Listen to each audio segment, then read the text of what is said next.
पोरगी झालीस तू, तुला पोरगं व्हायचं होतं. पोरगं झालं असतं तर डोक्याला ताप नसता. You should have been a boy. Ruth is not a boy, and her parents hated her for it. Like every other girl in South Asia, she won't carry on her family name. She won't be able to provide enough income for her parents. She could cost them enough marriage dowry to sink them in debt. But Ruth's circumstances were even worse than most girls. Before Ruth was born, her parents already had 3 daughters. They were so desperate for a son that they sold one of their fields and gave the money to a priest, asking him to pray to his gods so they could have a baby boy. When Ruth's mother conceived, the parents were thrilled. They were sure the baby would be a boy. But when the baby was born, it was not a boy. It was Ruth. My father, he became so angry and he said that I don't want this girl. If it is possible, you kill her, otherwise you go away from my home. He put Ruth to work at 5 years old. Her childhood was spent working on her parents' fields.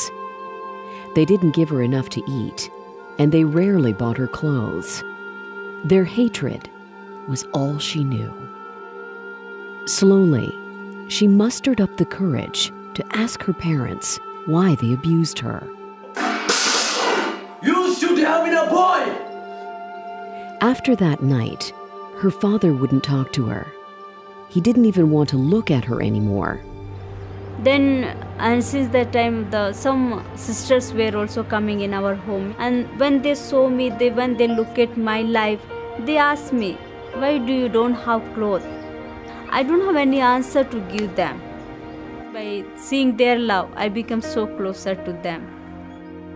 Then they started to call me. They said that you come in our church. That Sunday, she snuck out of her house to go to church. She walked into the worship service and she loved it.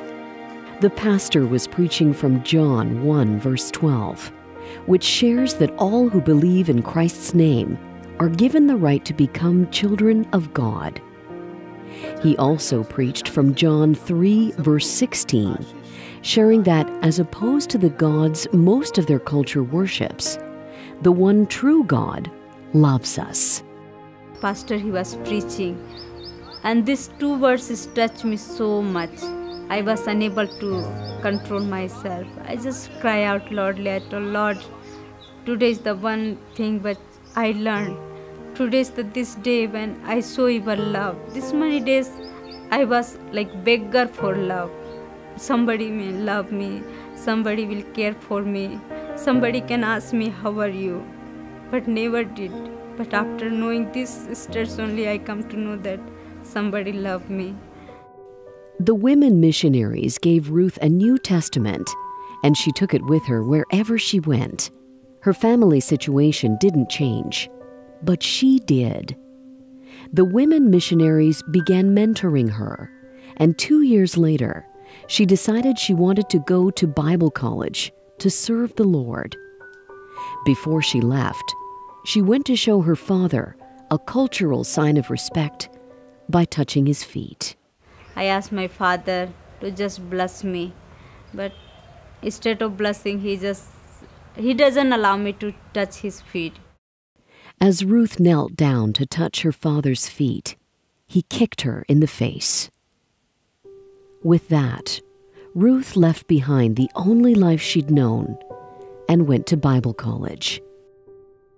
The whole time she was studying, Ruth maintained contact with the pastor and missionaries in her home village. When she graduated from Bible college, she got another call from them. Then my pastor, he said, you come back home. Then I said, no, I will not come back because my father is unkind to me. But the pastor said something Ruth didn't expect.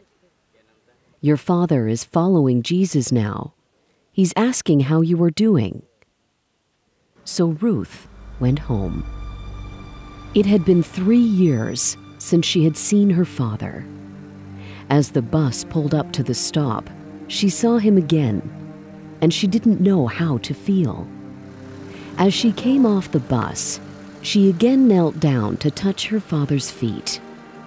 This time, instead of kicking her, her father took her by the hands, lifted her up, and for the first time in her life, he hugged her.